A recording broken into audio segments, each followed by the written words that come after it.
Live. Everywhere.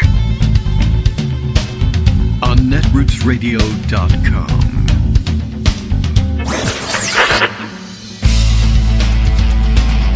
David Waldman. Kagro. In the morning. Now, here's David Waldman. Hey, good morning, everybody. How you doing? It's Wednesday, September 3rd. Only 3 days so far in September. Yeah, that's right. September 3rd, 2025. It's still that here, anyway. Coming to an end. I don't know. Feels like it somehow. Everything's coming to an end, it feels like. And today being Wednesday and Monday having been Labor Day, we were off the air. Greg Dworkin didn't get a chance to weigh in yet on all of the fun speculation over the weekend about whether or not Donald Trump is alive or not, or whether what he is counts as being alive, or whether we want to play semantic games with it, or he's mostly dead or anything like that. So we want to catch up on that. But, in the real world where Trump, is dead, I guess, probably, but they're holding him up and doesn't really, and move him around like a puppet. Lots of other things to catch up on. There is Jeffrey Epstein activity on Capitol Hill, of course, and oddly, I think, for, maybe not so oddly for a guy who's probably experiencing near brain death each day and at increasing levels, Donald Trump has decided to honor Jeffrey Epstein and Ghislaine Maxwell with a military flyover of Washington, D.C. Today, I don't know what time it's supposed to be. I guess it's said to be a distraction, but everyone knows we're tired of distractions. But it is said to be a distraction or a way of disrupting or otherwise ruining a press conference, which is said to be scheduled for today, featuring some of the victims of the Donald Trump, Jeffrey Epstein era, let's say. And that I guess this is supposed to either distract attention to them or maybe even make so much noise that they can't get good audio. I don't think it's going to succeed in disrupting any of that. They'll probably just wait for planes to fly over and then repeat themselves if necessary. But why we're characterizing it that way, I have no idea. I just immediately said, it's a bold strategy to have a military flyover of Washington, D.C. in honor of Jeffrey Epstein. But Donald Trump is nothing if not bold. He wants everybody to be thinking about his relationship with Jeffrey Epstein and the victims of Jeffrey Epstein's reign of terror, so to speak. And, military flyover isn't the weirdest thing he's ever done to honor him. He's also, of course, releasing Ghislaine Maxwell from maximum security prison to prison camp in preparation, no doubt, for springing her from prison entirely. Because that's who he is and that's what he does. He protects pedophiles. And I know it's hard to get your head around as a member of the press used to thinking that things like wearing a tan suit are strange enough to be considered disgraces to the office. And it's a quantum leap, to get to what he's doing for Jeffrey Epstein and Ghislaine Maxwell. But you're going to have to do it at some point. I don't know why the press seems to have such difficulty covering stories like that. Oh, well. At any rate, many other items of interest, activity ramping up once again on Capitol Hill, not just this press conference, but actual Congress back on Capitol Hill, trying to do that legislative thing that they do with just 28 days, 4 short weeks until the end of the fiscal year, at which point I guess you can anticipate once again a government shutdown. So, there's a lot to catch up on. And why don't we get to it? Greg Dworkin is waiting in the wings for me to select the appropriate fanfare of the day. And I think I've got one that we may not be able to use any more appropriately for some time. But for now, while you're unsure about what's going on, we'll go with this one.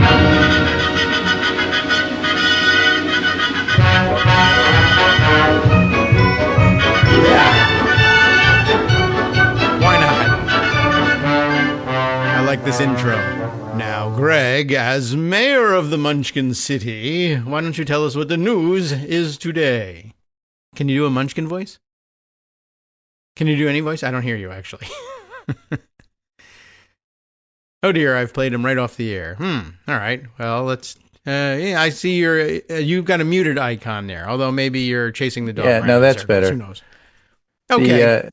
unmuting the mic is No, in don't a do that. separate window on Zoom, which gets hidden behind the Ah, browser tabs that we have open to do the show, which is hidden yes. behind the Sure. team chat that we use so that David could see what I'm going to do. Right. And so turning back on the microphone is something that you really need to do yesterday if you want to have a hamburger Right. today. Exactly. And then, of course, that likely means that during your fanfare, there's who knows what. Dogs barking, bears entering the backyard, could be anything on the air. Yes. All right. So, Well, as good morning, official Mr. Mayor. weekend at Bernie's greeter, I welcome you to the land of Oz. That occurred to me last night. I was like, you know what? Doesn't they do a little fanfare? And that's a good one, too. And the music's not bad either, by the way. Ding dong. Right. One day. So, since you brought it up, and since I brought it up, and I don't remember who brought it up first, let's talk a little bit about Trump's health, because that was one of the things that people were, in fact, speculating about all Sure, why weekend. He's not? not dead. He showed up at a press conference in the Oval Office. Oval Office chosen, Quote everybody unquote. assumes, because he doesn't have to walk that far, Hmm. whereas he had the usual Rose Garden and or press room Oh, uh, yeah. press conference. He'd have to walk in and people would notice that he's not well, that kind of thing. Ah, I see. But it would be irresponsible not to speculate.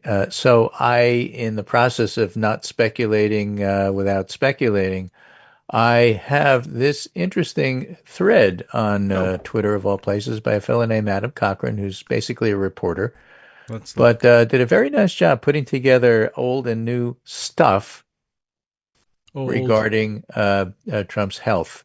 Okay. And what he writes is, and again, I'm a doctor, but I don't treat adults. I don't claim that this is in any way definitive. It That's is okay. sheer It's Donald Trump. speculation.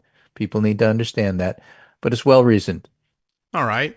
Go the I believe thread. there's growing evidence, he writes, that the White House is covering up the fact that Trump has been dealing with TIA strokes. Strokes meaning, brain clots in the brain, in the head, and TIA stands for transient ischemic attacks.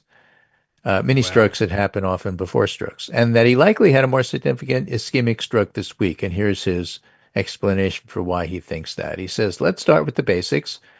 TIAs are temporary blockages. You'll see symptoms, leg dragging, eye drooping, but they resolve generally within 24 hours.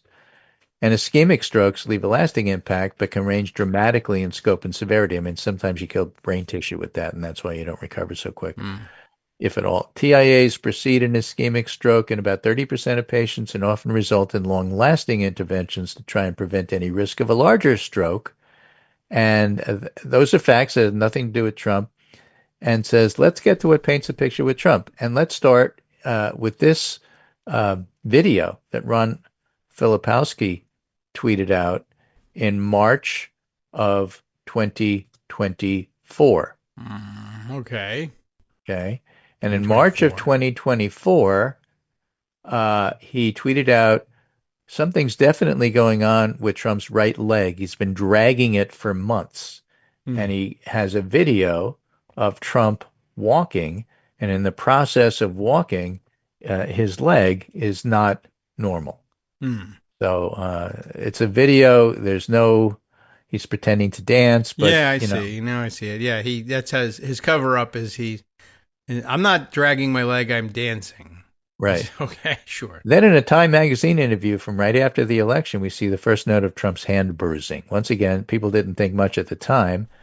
Sitting down under bright lights for a 30-minute photo session ahead of a 65-minute interview, he's asked to explain the bruising on his right hand. It's from shaking hands with thousands of people, he says. It is not. Which doesn't explain why he's got bruising on both hands. It comes up again during the Macron visit on February 25th, 2025, where Caroline Leavitt repeats the lie about it being shaking too many hands. The next medical event we see is the president's annual physical. And comparing the medication list to his old reports, there's 3 new medications. Rosuvastatin, which is a statin people take to lower cholesterol. Not surprising with somebody at his age who lives on hamburgers. Sure. But a second medicine, which is a little more unusual, is ezetimibe. Oh, even E-Z-E-T-I-M-I-B-E. And then daily aspirin. Okay. And Cochran writes, at aspirin. first I thought this might be normal, managing cholesterol. And I've certainly heard of preventative aspirin use in the past, but I decided to interview some heart specialists, and I'm glad I did. This is why reporters are good. They actually talk to specialists because they don't know this stuff. There are two general takeaways I heard from multiple specialists. Number one, daily aspirin isn't recommended anymore for prevention. Oh. An aspirin regime is treating something, which is sort of true. You don't just do it because it's there. You don't say, okay, everybody over 50 should be on aspirin. It's not recommended unless you have a reason to recommend it. But one of the reasons can be you're at higher risk for stroke or heart attack, for heart attack rather. Okay. The problem with aspirin is that it's a blood thinner, a mild one, and actually increases your chances of stroke. Oh, I didn't So you realize have to be very, very careful with it, Okay. especially if you're elderly. I thought that might explain the hand bruising, maybe, but Yeah. okay. So as a timid well, That one baby aspirin a day isn't going to do that probably. But putting IVs in your hand weekly or monthly would. Well, what if you take your baby aspirin intravenously? Yeah, Azatimib is a second-line medication not used for regular low-density lipoprotein LDL treatment. Mm-hmm. Statins like rosuvastatin will manage cholesterol alone, but adding azatimib will be used as a second line if the patient is at high cardiovascular risk, such as prior strokes, heart attacks, or arterial disease, and in that case, it's being used for stroke prevention. Okay. His previous medical reports he claim his cardiovascular health is great and is on the statin, so he shouldn't need this azatimib stuff. But this also brings us to the aspirin. As it turns out, aspirin hasn't been advised as a daily course prevention for quite a while.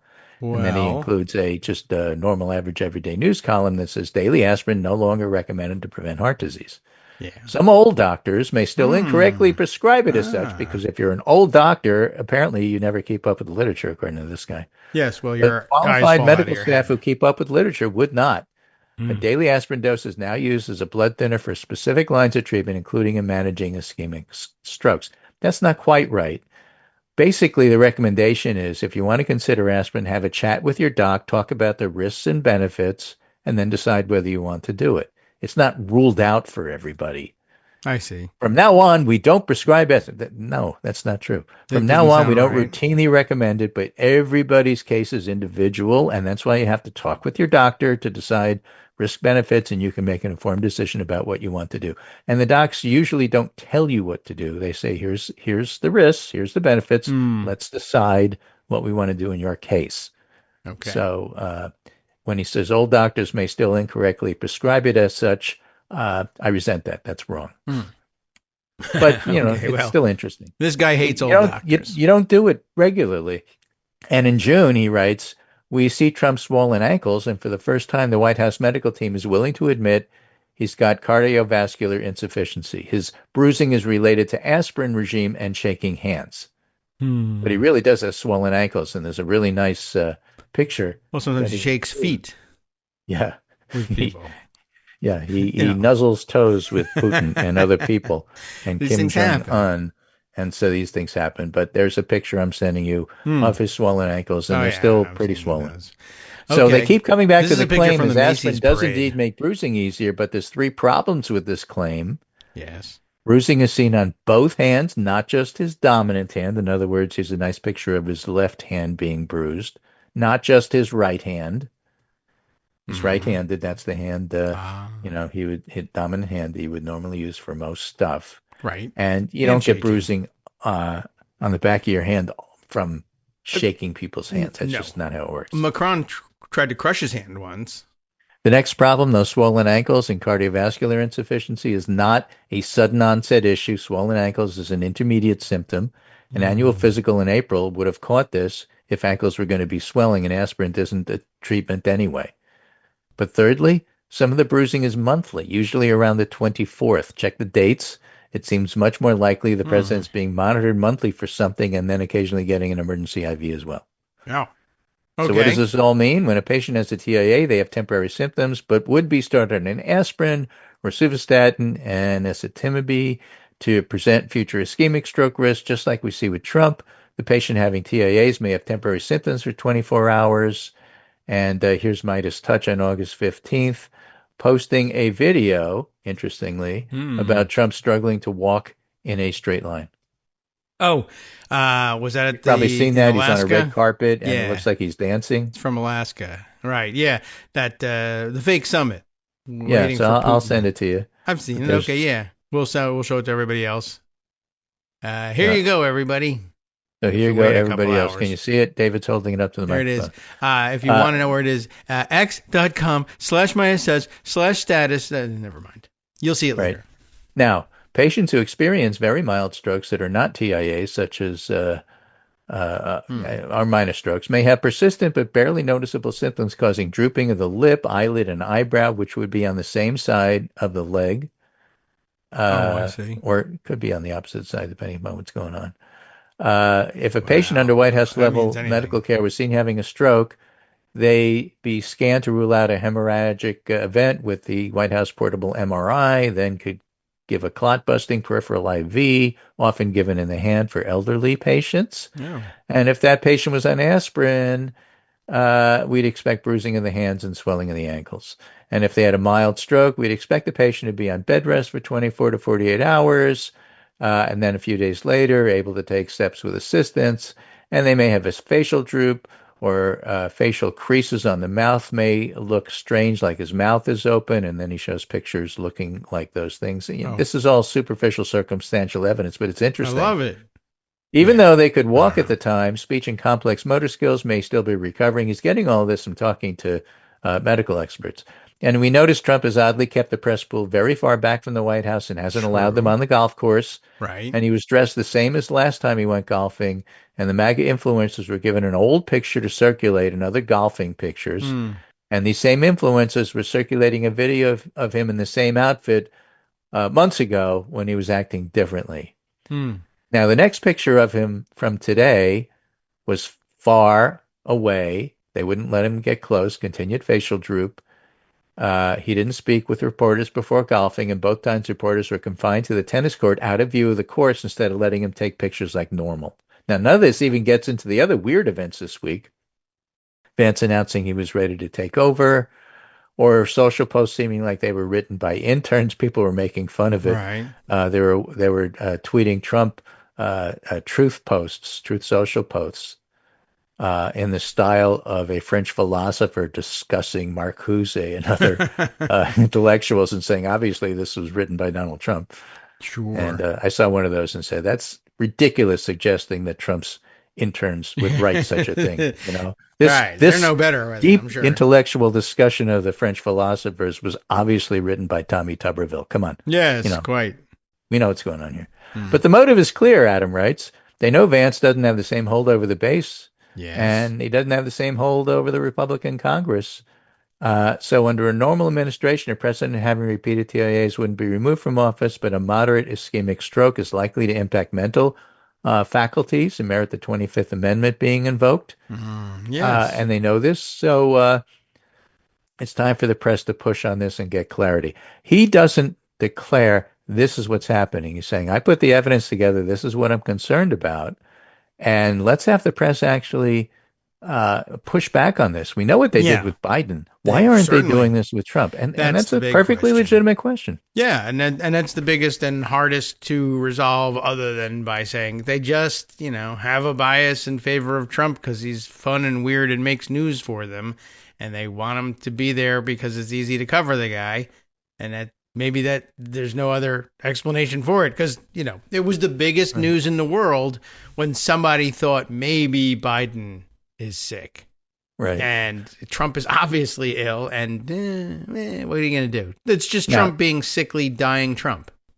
Now, this guy is a reporter who's interviewed medical specialists. He said that. I think I said that during the whole discussion about what he wrote.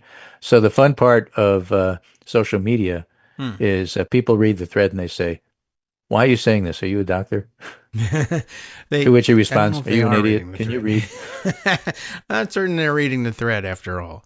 But, well, you come in the middle, or, whatever. You miss things online. But even so, I mean, really, at this point, why are you saying such things? Are you a doctor? You don't need to be it would help if you're a doctor or you speak to a doctor, but the whole world is talking about Trump's health. The idea that you can shame somebody on social media out of speculating is ridiculous to start with. Plus, if you've actually, explained what you're doing already, well, then maybe shut up.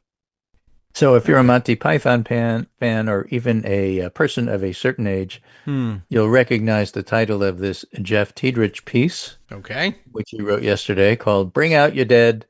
The Ah, press yes. continues to ignore dear leader's obvious decline. Obvious.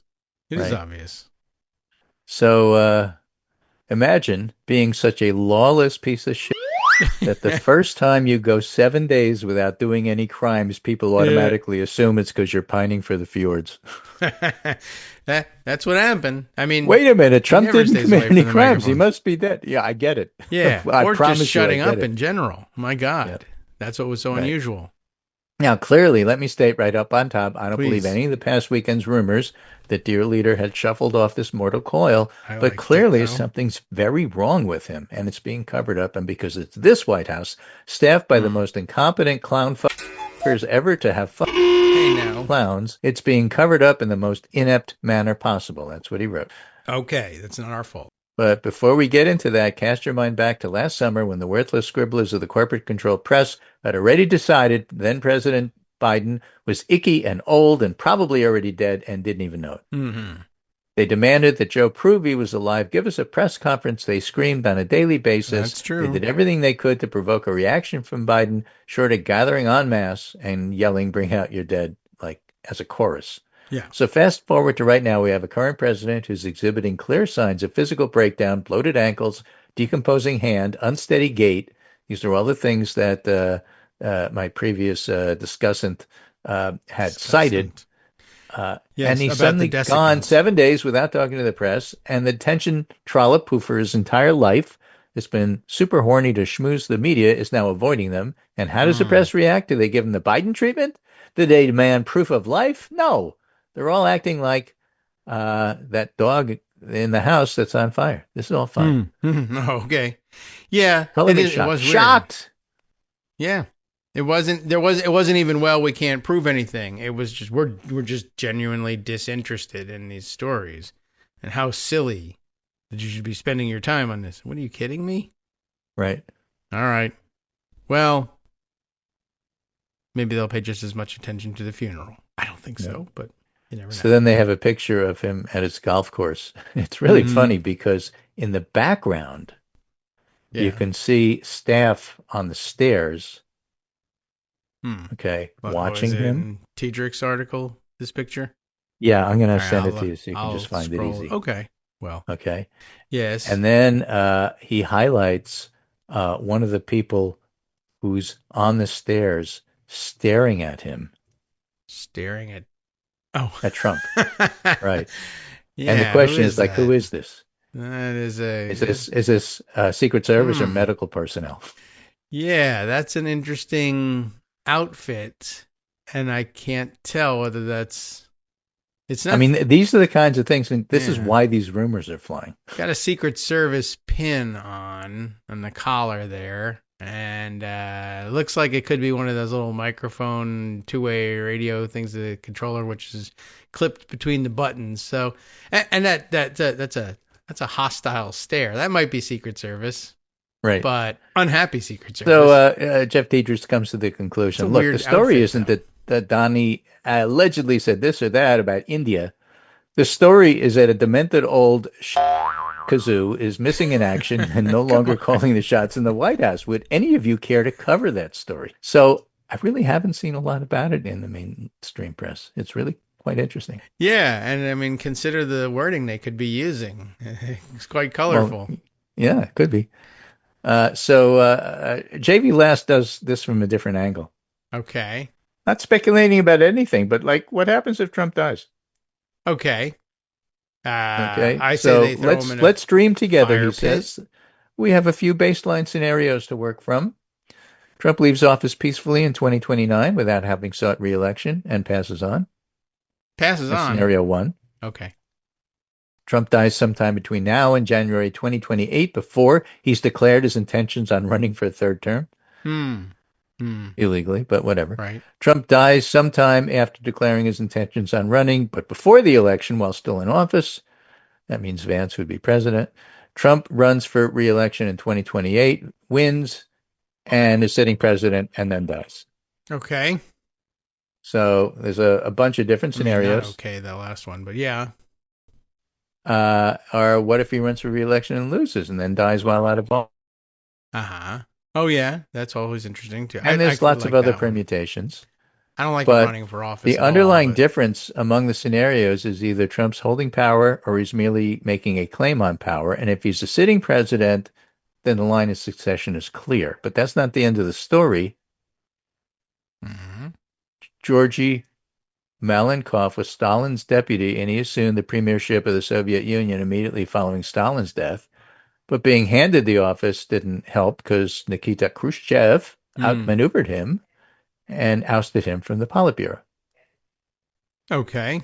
If, Yes. just for the sake of argument, J.D. Vance was Trump's vice president, I wouldn't assume Vance would be anything more than a temporary leader because that dude has Malenkov written all over him. Yeah, right. We've speculated on this. As a charisma-less guy inherits a cult of personality. I don't think Right. so. So because it's a cult of personality, Yeah. you don't need me to draw you a picture, he says, but I will anyway. Oh, Immediately following Trump's death, Vance will be desperate to win the public backing of Don Jr. and Ivanka. Mm-hmm. Oh, Ivanka. Will she become relevant again? Maybe. And the question then is who ends up with control of the MAGA movement? Me. Maybe Vance, maybe not. Everybody and their brother would take a shot, including Kristi Noem, Ron DeSantis, Greg Abbott, Lion Ted, and Little Marco, and maybe even Stephen Miller. The point is, either somebody will consolidate power or no one will. And it's possible the cult of personality just completely falls apart. Yeah, well, I would hope that that's what happens. But yeah, everyone will take a shot at it, and family members will, act as though they're entitled to inherit somehow the presidency. It'll be, yeah. What a mess. Ready to begin, he speculates about Vance just trying to convince stronger candidates he's the guy. It may or may not work. Right. Well, he's not got a lot of pull. However, probably funny memes about him being either enormously round or bald in cartoon form will help quite a lot. Hi everybody, this is Scott Anderson, your summary guy. Were you looking forward to an egalitarian democracy free of bigotry, misogyny, racism, and greed, where people of different appearances, belief, and heritage had a right to live without fear, and everyone could expect a basic level of health, stability, and safety throughout their life? Well, too bad. The plain fact is that we're heading in the wrong direction. And where we once had a voice in such things, increasingly we don't. Not exactly the kind of news I wanted to share, but there it is. However, if you're looking to join people who understand today's issues and can intelligently address the reality of today from your point of view, you can join us at Kagro in the morning. As you know, there aren't many of us out there, at least compared to them. We need to stick together, and by that I mean send us money. That is contributions to patreon.com, secure, reoccurring contributions. Those contributions keep this show on the air and us together. We've been through a lot together. The temporary loss of the presidency, we hope. The temporary loss of the House, the Senate, the Supreme Court, we hope. Face it, we are pretty much all that we have left. Remember, we couldn't do it without you, and you shouldn't do it without us. We're in this together, so thanks. Hey, everybody. Nobody's ever seen cramps like this. Welcome back, everyone. Greg's got, well, no, we continue to speculate over who are these people in the background of Trump's shot at the golf course. And that's one of the great mysteries of his golf course. And one of the great mysteries of how he's covered, of course, is he's very frequently in the company of people who you have no idea who they are, why they're there, how they got there. Are they staff? Are they Secret Service? Are they spies from another country? Are they spies from our own country? Are they guests of the golf club of Mar-a-Lago? You never know who's around the president, and that's kind of Did they concerning. eat the food at his golf club, and is that why they have those expressions on their faces? She's really grim looking. And the more I look at this person on the stairs, the more I think they're probably Secret Service, but it's just... She's just very unhappy to be there, although, that might be her serious face. I'm very serious about being here. And anyway, I don't know why it's so fascinating to me, but it's an odd situation. It reminds me a lot of all the people who would surround Trump or be nearby on the patio at Mar-a-Lago when he would be having dinner with a visiting dignitary and babbling loudly about things that should have been, conducted in a cone of silence somewhere. Hey, I'm not going to ask you about congressional process and how many angels can sit on the head of a pin. But I am going to wonder how many House Republicans have to sign a discharge petition to force a vote on the release of Justice Department files associated with Jeffrey Epstein. 7. Because there's at least 4 already, including Thomas Massey, who says, I don't care what Trump says, I am not backing down on this. Okay. The answer 7? is, it's probably about 7. However many it takes to get from how many Democrats are in the House now? Like 212, something like that? Yeah, but only 10 show up on a regular basis. Yeah, but you don't have to show up. You just got to sign, and then you can disappear again. But if all the Democrats sign it and you have 212 of them, if that's the correct number, you need whatever it takes to get to a majority, 218. So 6, I guess, if 212 of them have signed it. But any number of them could be missing or, ill or who knows what. You just need a bare majority of the House to sign it. So 6 or 7, something like that. Yeah. So if they have 4, that means they're getting memos saying, don't do this. Oh, and that's in fact what they are getting. That's exactly what they are getting. Okay. That must be why we're talking about this. Okay, go ahead, please. Mm-hmm. By the way, are we 212 at this point? So I don't know. I think so. I'll look it up. What Congress are we in anyway? But since we were on health, let's talk a little bit about RFK Jr. The title of the Pundit Roundup today was Health and Wellness, but whose? Mm-hmm. And this is an interesting piece here. This is from the New York Times. Okay. And 9 CDC directors going back to 1977, notes Atul Gawande. Right. Speak out. What RFK Jr. has done to our nation's public health system should alarm every American. It's unlike anything we've ever seen at the agency and unlike anything our country has ever experienced. Mm-hmm. They are really upset with what he's doing, and they're speaking out about it. And, again, the fact that 4 top-level CDC people resigned after the firing of a 5th top-level person, the CDC director, that was last week. And the fact that CDC personnel rallied in their defense, I'm sure people don't appreciate it, but you need to appreciate the fact that this never happens. We've talked about this on the show before, the major difference between activists and advocates. Advocates work from within the system. They never challenge the powers that be. They don't want to lose their jobs. They don't want to lose their position of authority and influence.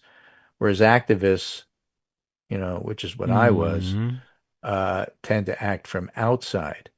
These are inside CDC people acting as advocates until they just can't stand it anymore.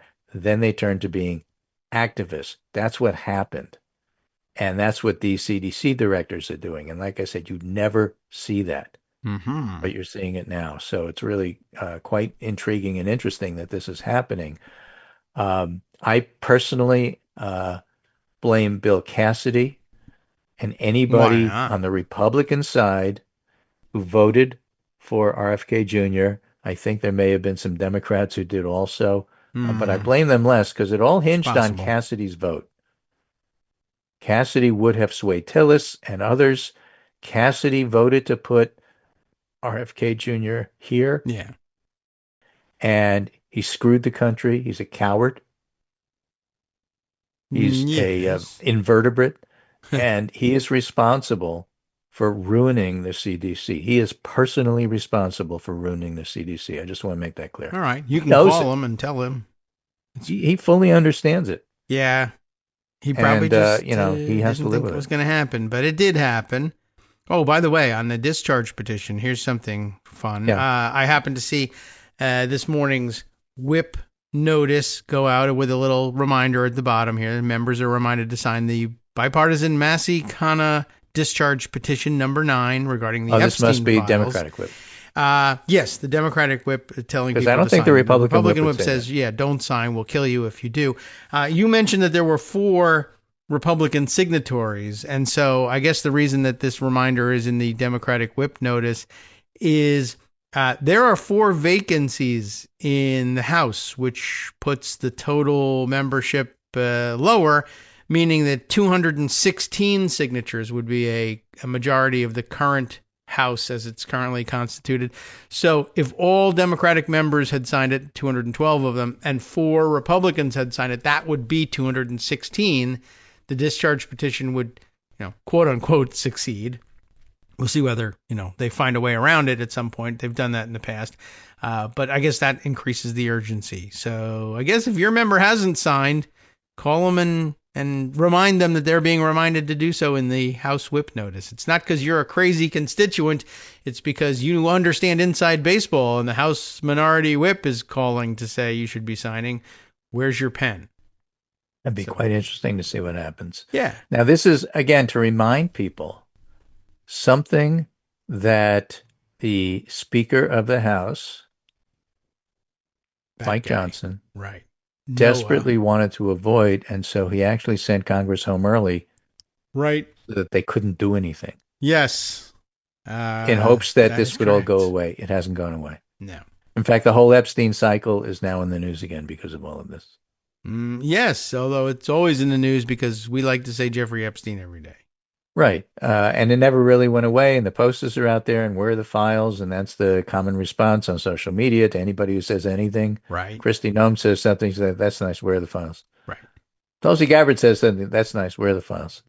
Even RFK says something, that's nice, where are the files? That's what it comes down to. So, that hasn't gone away, but now it's in the news because permission structure to write about it, there's a discharge petition cooking, and therefore congressional reporters are allowed to say Jeffrey Epstein again. Okay, good.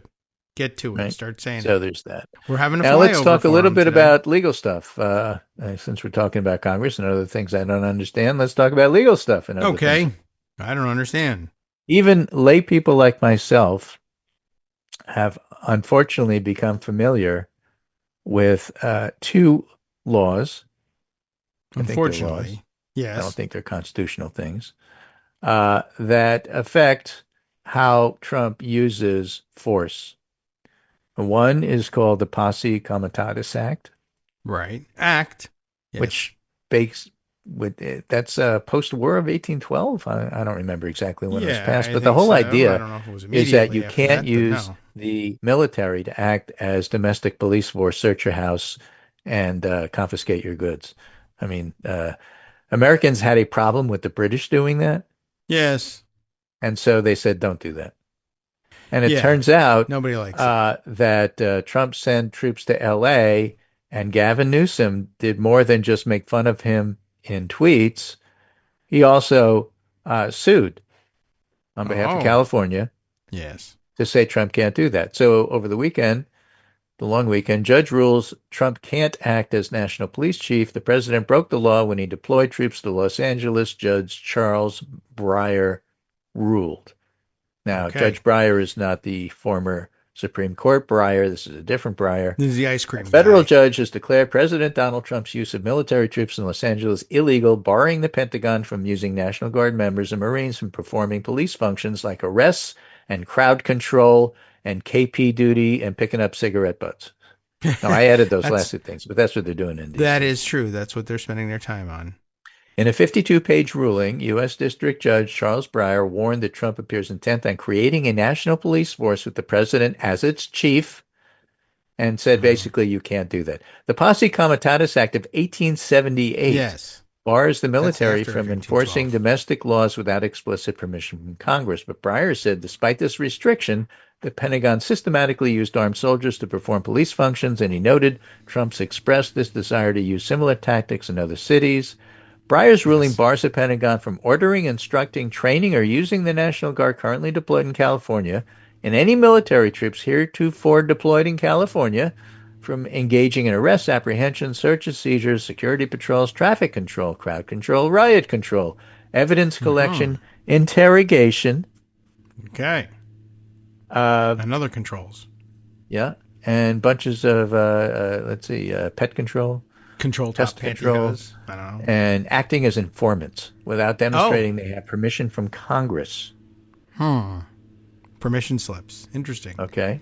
They're blue. While far-left slips. courts try to stop President Trump from carrying out its mandate, the president's committed to protecting law-abiding citizens, White House spokesperson Anna Kelly said. The ruling's a win for Newsom, but it could be short-lived because, again, it goes to a higher court, because everything always goes to a higher court. This only applies to California.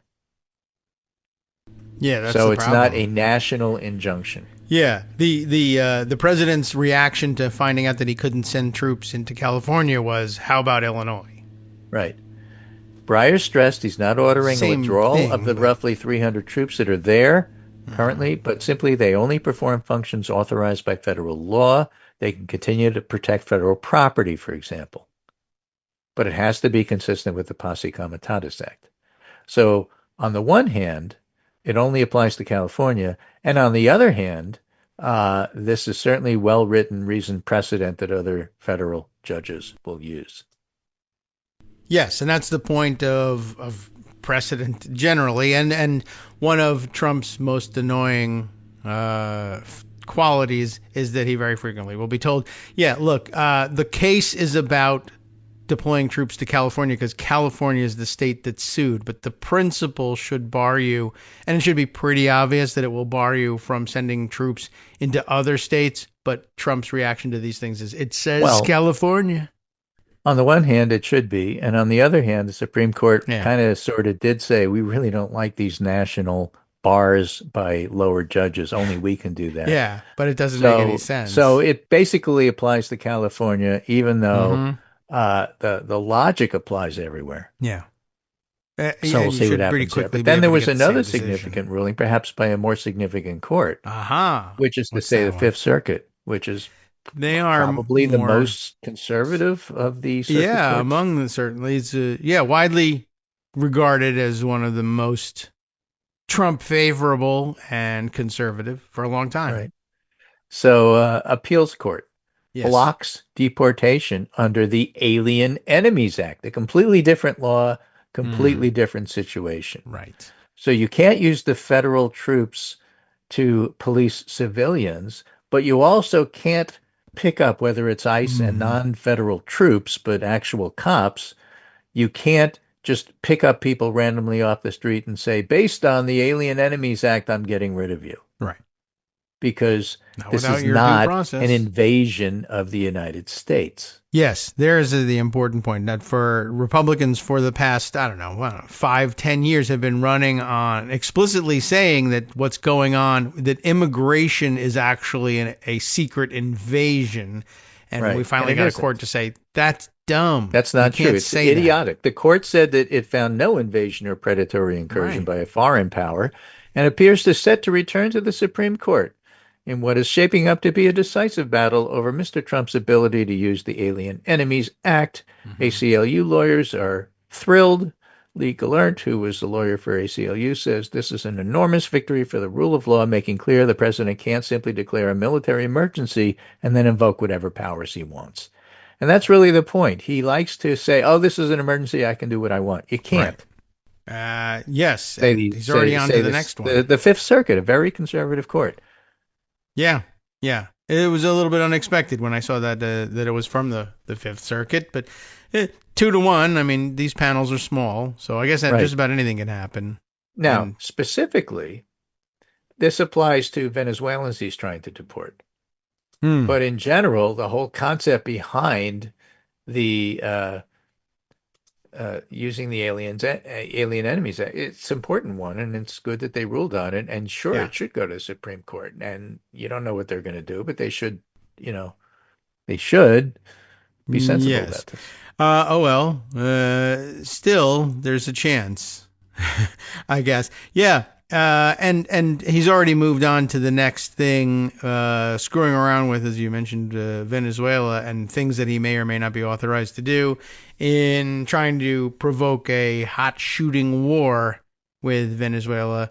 That too. I don't know if I'm prepared to discuss that one yet. I gotta kind of find some reporting on it, but widely circulated video of an attack by U.S. forces destroying what I guess they're claiming was a drug running boat from out of Venezuela. Do I have it right? Venezuela. Right. Yeah, And, but in fact, what they blowing did them is up. they killed civilians. Yeah, and put it on video, and Trump couldn't wait to circulate. So, snuff film from Donald Trump being distributed online. Yay, look at us. Here are some people milling about, and then here they are now dead.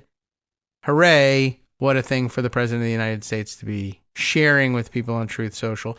Plus also, maybe don't go starting wars in places. Isn't that something that ordinarily we involve, the remnants of Congress in? That's a debate we have all the time.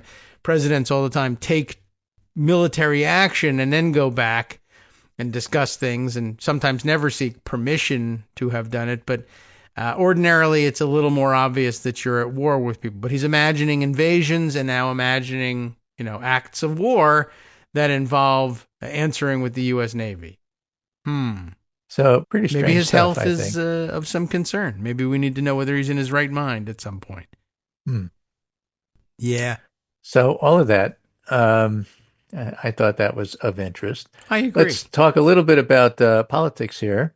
Whatever that stuff is, I don't know. Very interesting article in the Intelligencer, Intelligencer. New York That's good. magazine. I want to be New York's intelligent. Intelligencer, they call it. Okay. I'm clicking. And I'm looking. It's an interview With a vampire. with Kathy Hochul. Not a vampire. All right. I mean, I Okay. think. Does anybody say that about her? I've not heard it. Okay, so Well, she's talking about What a is couple she of things saying? here. yes. She's talking about Zohran Mamdani, and she's Also not a talking vampire. about redistricting in New York, and both I think are pretty interesting Yeah. Okay. topics. Sure. So on Mamdani, What has she to say? the Ross Barkin, who did the interview, says, "You've said, unlike Zohran Mamdani, you don't want to raise corporate taxes or any tax sites on the table to fill shortfalls." And Hochul said, "I haven't said we're not looking for shared sacrifice from people who can afford it, but there's different Yeah. forms, and we have to talk about this. Okay. I'm concerned I about know what that tax means. increases, but I'll also say I have to have serious, hard conversations with our leaders about how we make up shortfalls because it's going to be difficult." And I guess there's going to be one. Fine. Okay. You vowed to have New York redraw its congressional lines to counteract Texas. Unlike California, the soonest would be Democrat-friendly House seats would be 2028. And Okay. Hochul said, I wish I had the same authority that my friend Gavin Newsom has. I can't do it. History will judge us otherwise. As a state, that didn't step up to the fight when democracy demanded it. That's not hyperbole. This is what I really feel happening here. We're going to do it. It's going to be in the 25-26 session. We're going to do it in the first days. And I'd like to look at mail-in voting, how to make sure we protect it. Yes. And Under we attack have to be the again. good government people, she says. Okay. Good. So Good answer. she's being aggressive about that. That's what you want. And then Yeah. the last question here. Polls say Do you have any plans to endorse Zohran Mamdani? so. And she said, Okay. well, I can tell you this. I've had a number of conversations with him, a number of meetings. There's still some areas of disagreement, but he understands and why it's important for me to know he's addressing them. Whether it's related to the Jewish community or the business community, we also have very strong areas of alignment. Affordability is not something we just started embracing. It's something I've been focusing on. I announced universal child care in my State of the State address last January. I think we can find alignment there. have We it? can't do a $7 billion child care program in year one, but one with a longer runway, we can do that. So whoever the mayor of New York City is, I will work with them as long as they're going to stand up to Donald Trump. So it sounds to me like she's working her way toward an endorsement.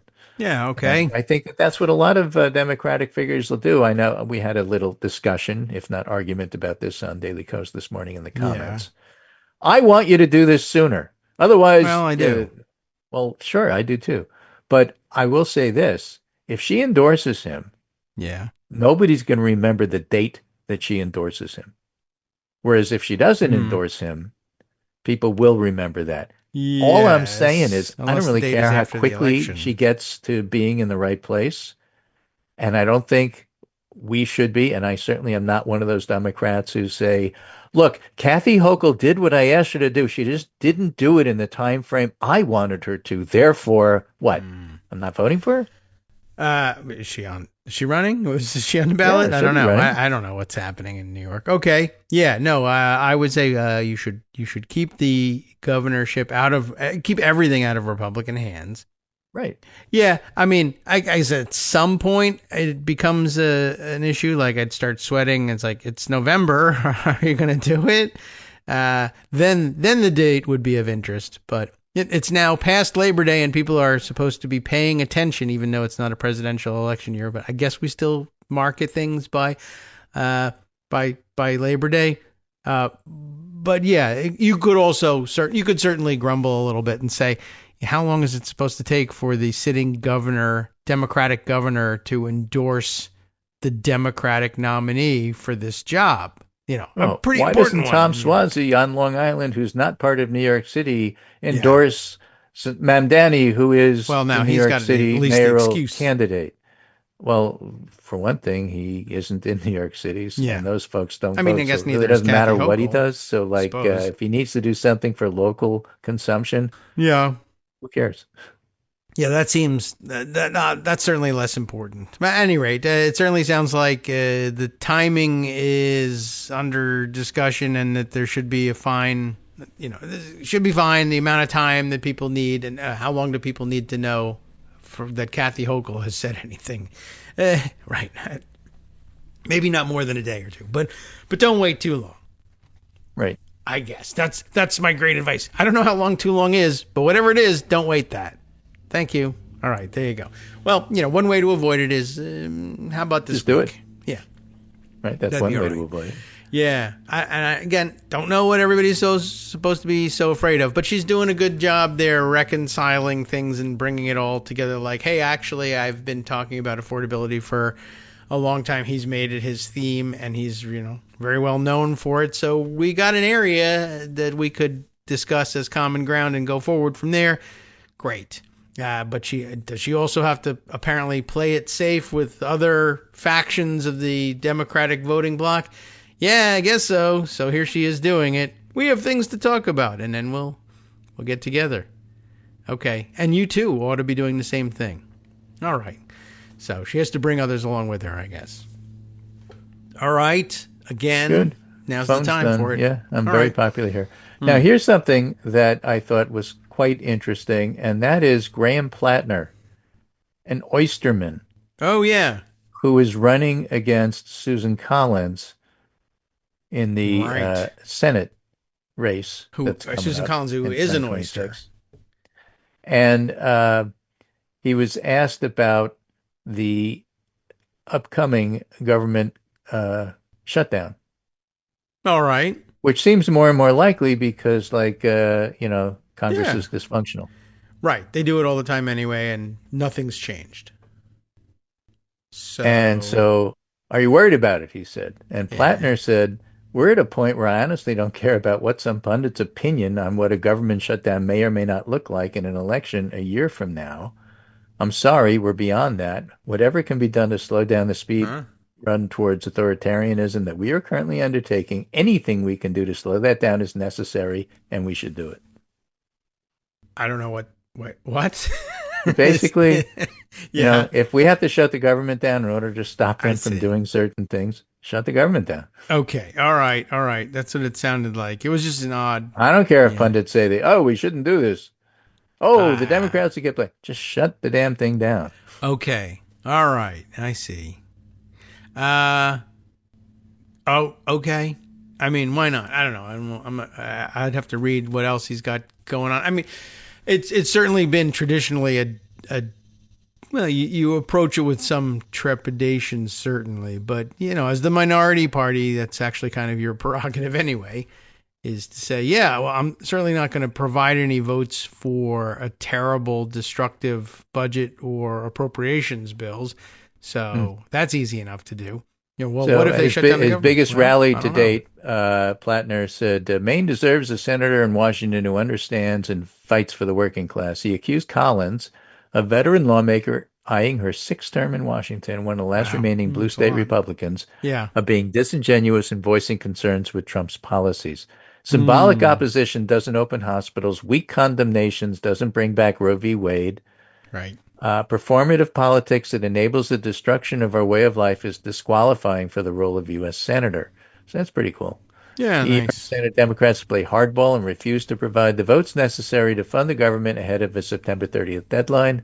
Democratic leaders are still smarting over the decision to allow Republicans to fund the government in March, resulting in widespread political blowback for Schumer, the top Democrat in the Senate. But shutting down the government wouldn't come without risks. In addition to keeping many federal workers off the job, it will allow Republicans to hit vulnerable Democrats ahead of next year's midterm elections. And that's where he said, at a point, I don't care what Punda's opinion is about midterm elections next year. Whatever can be done, do it. We've created this kind of absurdity for ourselves, so we may as well at least use the absurd system we built to do something good and maybe slow down what's currently happening. Yeah. Okay. Yeah, and that's a good point. It's quite some time between. I mean, even if it's a matter of shutting down. Actually, it aligns quite well. I don't know if this occurred to him, but as he's saying, the elections aren't until next year. To shut down the government now, there's a different set of pressures. Shutting down the government in October of an election year when you're voting in a month is one thing, and shutting down the government when voting doesn't take place for 13 months. That's the sort of thing people let go by. And besides which, there'll probably be another government shutdown in between this one and the next one anyway. So I guess worry about that one. Right. So anticipating something that happened, and this is a National Republican Campaign Committee, NRSCC. Senate. National Republican Senatorial Campaign Committee. Okay. Graham Plattner is spending his time cozying up to Bernie Sanders and championing his radical anti-Israel agenda. Well, oysters. That's shellfish, I guess. So this is an interesting response he had. It's an accusation that Plattner, a competitive pistol shooter and firearms instructor, called absurd. I'm fairly sure Zoran doesn't spend his weekends at a gun range, and I'm fairly sure Mr. Mamdani doesn't spend an immense amount of time hanging out with his friends who are all Trump voters. It goes to show that if you try to do a single thing for working people in this country, Republicans are going to call you the most lefty nut job they could think of. A lot of working class Americans are realizing this is absolute nonsense. Okay. So the socialist label may not be much of a dirty word these days in the age of Trump. He recently took a 10% equity stake in chip-making company Intel, for example. That's socialism. He's a populist. He's going to push it, and he's got some interesting responses, which are very refreshing, even though you may not agree with everything he says and does. All right, welcome back now to the Kagro in the Morning Show here on Netroots Radio. That's it. If we have many more lawn care going on outside the house today, you're going to have to sit there and listen to it. I tried to mute the microphone every once in a while. Wednesday, I thought, was a day for lawn care up in Connecticut as well, and maybe we just didn't hear it, which would be good news. We had one right outside the window today. And now you'll hear them if they come back, but I think they might be done. That's good news and good luck.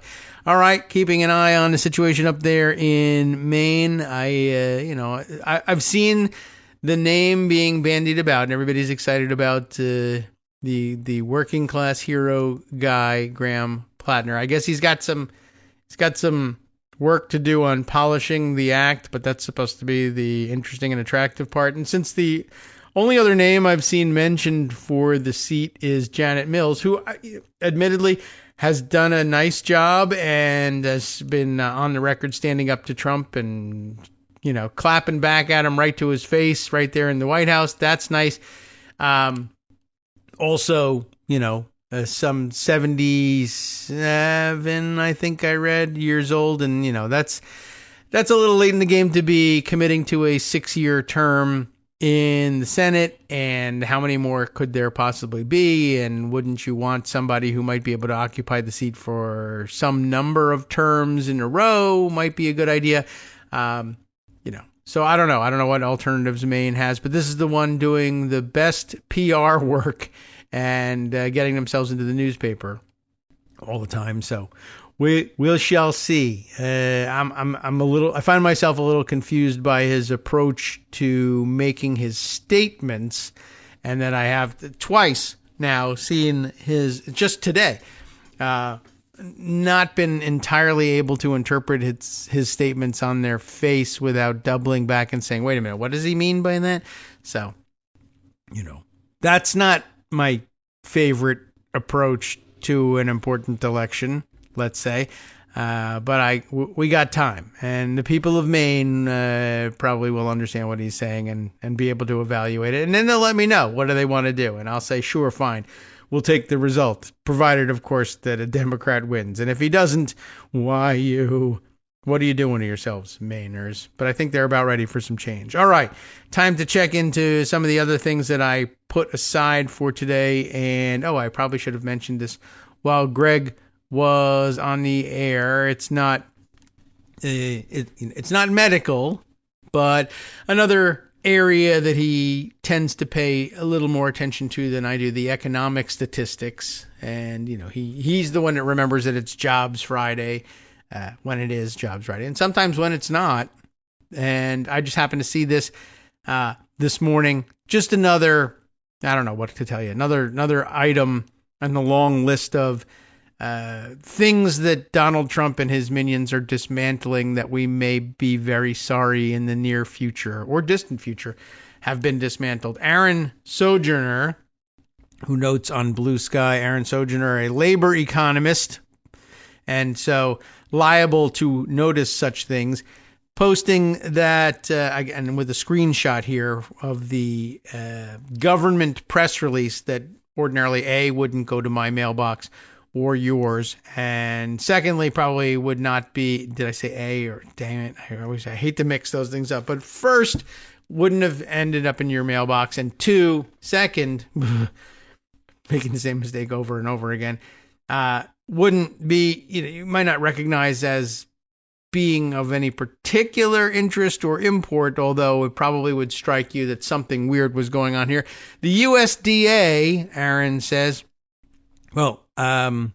is quietly, after a century, ending the Farm Labor Survey, FLS, the only wage survey of agricultural employers.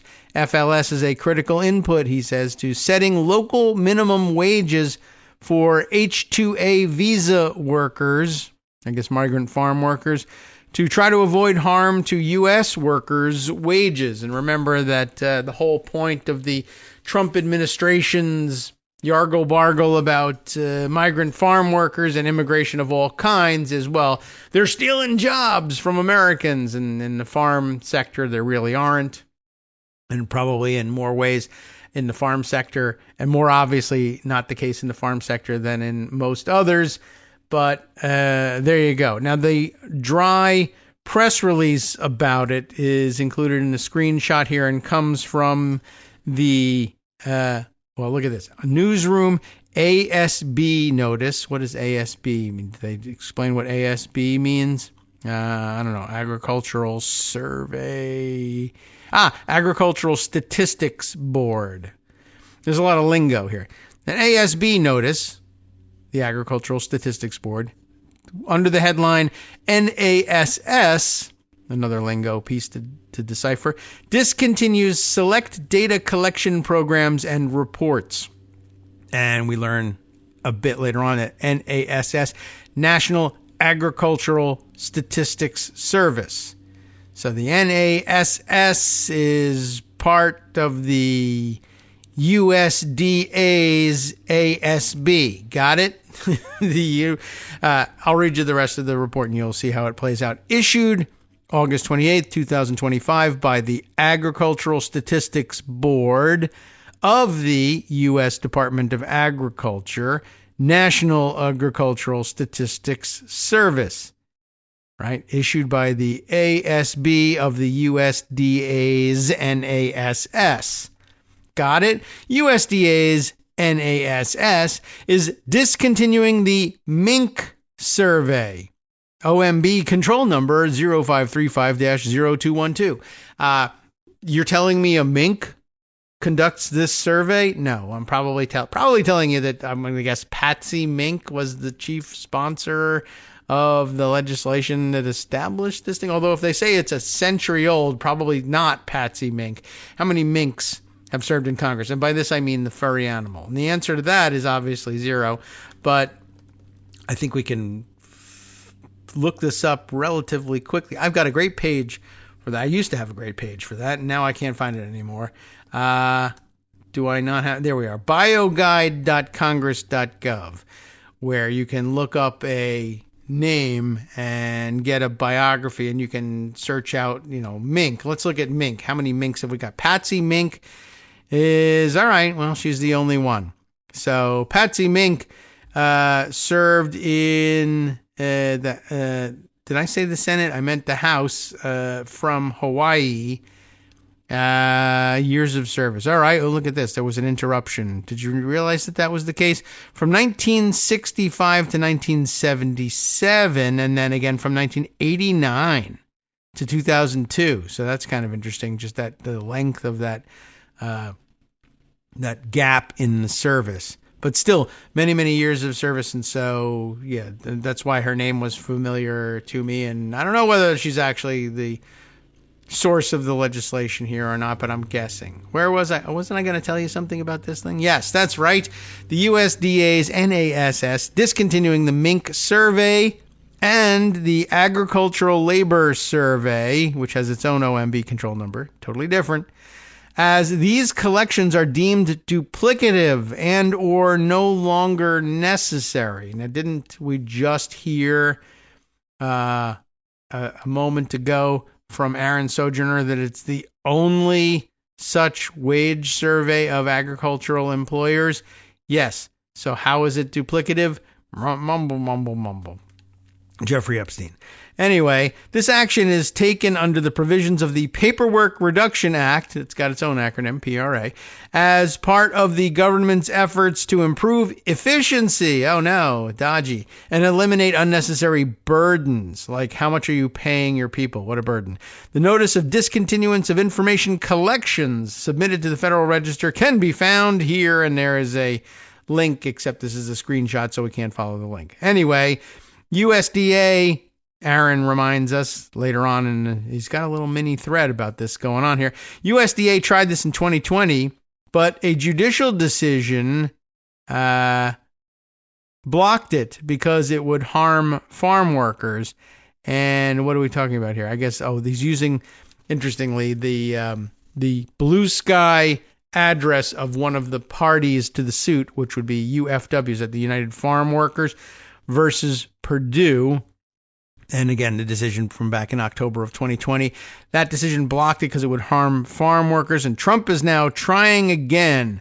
I guess this is supposed to be a screenshot from that case. And in the decision, the plaintiffs argued that as a result of defendants' action, plaintiff members who work in California will likely face a 5% wage cut. Idaho members, a 46% wage cut. Wage decreases that would cause substantial harm to plaintiffs' members and their families. Thus, in the absence of granting of injunctive relief, farm workers would suffer immediate harm in the form of economic hardship that cannot be undone through the payment of back wages, back when the courts made a little bit of sense. The FLS was not a great survey, Aaron says. OEWS would be better if it covered farms. I don't know what OEWS is offhand, but let's see if we can get an answer for that. From the Bureau of Labor Statistics, occupational employment and wage statistics, but it doesn't cover farm work.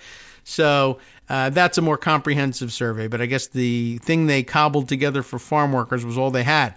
Biden requested $1.1 million for fiscal year 24 to extend the OEWS to cover farms, but Congress didn't appropriate those funds.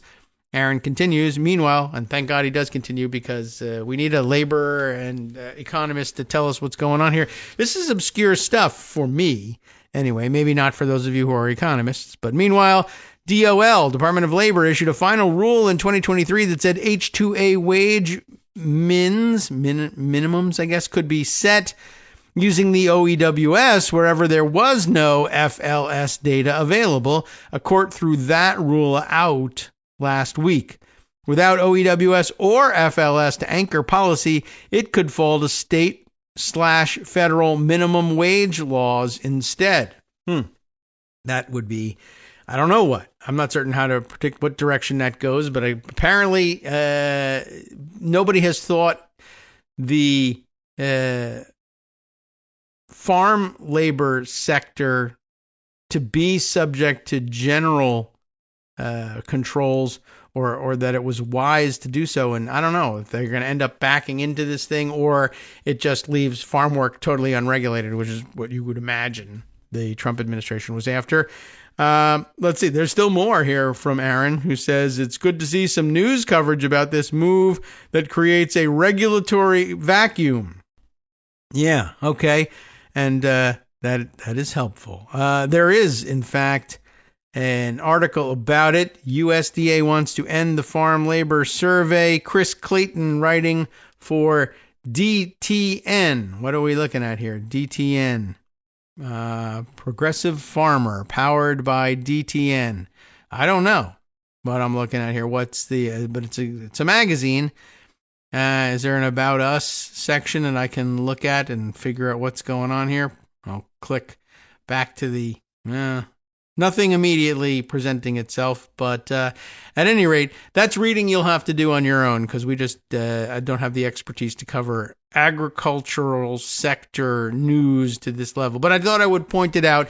It's just another one of those stories where the Trump administration is just saying, you know what, these statistics are problematic for us because it makes us look like crap. And this is a wage survey designed to actually help people earn more money. So to hell with that. We're getting rid of that as well. That is a burden on agriculture. They should go back to the days when they didn't have to pay people to harvest their crops. And I think we all kind of know what that means. Well, just thought I would note it in passing because it's not elsewhere on my radar, but I happened to luck into seeing it on Blue Sky this morning. All right. Let's see. In other news, other legal news that is of some interest, local D.C. area news radio station WTOP reports that there have been 2 more rebukes for prosecutors. Grand jurors refusing to indict 2 more people, this time people accused of threatening Trump. According to the Associated Press and carried here on WTOP, federal grand jurors in the nation's capital have refused to indict 2 people, and that's in addition to the one who famously escaped indictment 3 times, and now I can't remember her name, even though she should be famous for that, plus Sandwich Guy, plus a few others. I think this is now something like 7 grand juries that have declined to indict the local ham sandwiches sought by Jeanine Pirro, who, you know, it's just very interesting to watch as an example of why don't you justism falling apart and failing, right? You get a TV pundit, essentially, who was once a judge 150 years ago and who basically has been resting on those laurels since then and allegedly chugging box wine and opining on Fox, and then say, oh, yeah, all right, let's see how you do actually running a government or part of a government. Fine. Enough bloviating about the legal system. And now it's a little bit Rudy Giuliani-ish, I guess. And your U.S. attorney, go. 7 no bills. Wow. Well, that's what happens when you take a bloviator and say, run the U.S. Attorney's Office. That's basically what's going on here. It's just really disturbing to have to look at her unfocused pupils and vacant eyes giving a press conference when, you know, I think 7 failed attempts at indicting people should just basically tip off the press. There's no there. Don't interview Jeanine Pirro. She doesn't know what she's doing. Fine. Federal grand jurors in the nation's capital have refused to indict 2 people who were charged separately with threatening to kill President Donald Trump. You would think you could get an indictment on something like that these days. More evidence of a growing backlash against Trump's law enforcement intervention in Washington, D.C. So that's the problem writ large. It's not just that Jeanine Pirro is an empty-headed kook, but on top of it, local grand juries are saying, yeah, this stupid crackdown, fake surge to crack down on crime that is mostly non-existent here in the nation's capital, we're going to recognize it as non-existent. You can't just grab people off the street and charge them with crimes and say, we're reducing crime. There has to be something real happening here. It is extraordinarily rare, the piece continues, for a grand jury to balk at returning an indictment. But it has happened at least 7 times in 5 cases since Trump last month ordered a surge in patrols by federal agents and troops in the District of Columbia. One of the instances involved the case of the man charged with hurling a sandwich at a federal agent. That's true. That's certainly the most ridiculous of the bunch. But again, the larger point here is, one, that Jeanine Pirro is an incompetent bloviator. Yes, but also that the federal law enforcement personnel that have been surged onto the streets, the National Guardsmen that have been, National Guards people, I guess, who have been brought to Washington, D.C., if it isn't obvious enough, the fact that they're now picking up garbage, even the law enforcement officers who are making arrests aren't doing anything. Grand juries aren't even buying the story that these people, needed to be brought into the criminal justice system. There's just nothing happening. They're wasting their time. Even the people they're arresting are a waste of time. Not the people themselves, but the idea that they should be charged, obviously, a waste of time. The latest example of this failure occurred Tuesday, which was yesterday, when Justice Department prosecutors told a magistrate judge that a grand jury declined to indict Edward Alexander Dana. There's a link, I guess, to that story. He is accused of making a death threat against Trump while in police custody on August 17th. Ordinarily something of a dangerous thing to do, but I guess not now. Dana also told police that he was intoxicated that night. That'll help. Grand jurors also refused to hand up, very nice, hand up an indictment against Natalie Rose Jones, who was arrested on August 16th in Washington on charges that she made death threats against Trump. It's a common thing. On social media and during an interview with Secret Service agents, did it again in an interview. That's hard to get away with. Jones's attorney disclosed the decision in a court filing on Monday. Dana's lawyer, Elizabeth Mullen, said she has never seen anything like this in over 20 years as a public defender in Washington. She said prosecutors are responding to Trump's surge by bringing weak cases that don't belong in federal court. That'll explain it. And the grand juries are seeing through it, Mullen said. It's a huge waste in resources. I say of resources, but I get your point. U.S. Attorney, sort of, Jeanine Pirro, whom Trump appointed to be the top federal prosecutor for Washington, said a grand jury's refusal to indict somebody for threatening to kill the president is the essence of a politicized jury. That will be the Republican claim, of course, that they're refusing to charge people because they hate Trump and they want people to threaten the president. They don't. What they want is that if you're going to accuse somebody of any crime, whether anything from threatening the president to anything else, bring some evidence that will allow a jury to find them guilty. If you don't have that, if you're constantly just overcharging people, and remember, that's the directive from Trump. That's the directive from Pirro. If people annoy you, charge them with some federal crime. Charge them with the maximum possible federal crime, and then put them away for life. Except it's up to the juries to decide whether or not they're going to do that. And they just think that's a dumb strategy. If you bring some charges against somebody that we think you can make them stick, fine, have at it.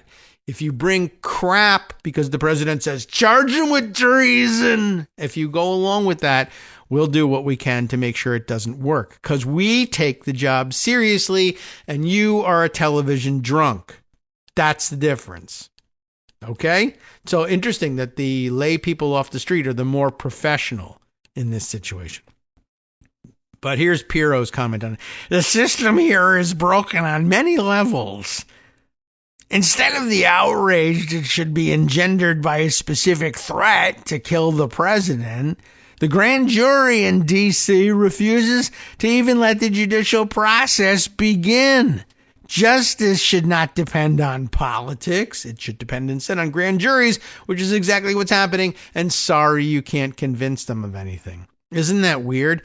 Last month, a grand jury refused to indict a government attorney who was facing a felony assault charge for throwing a, this is interesting, they put this in quotes here, sub-style sandwich.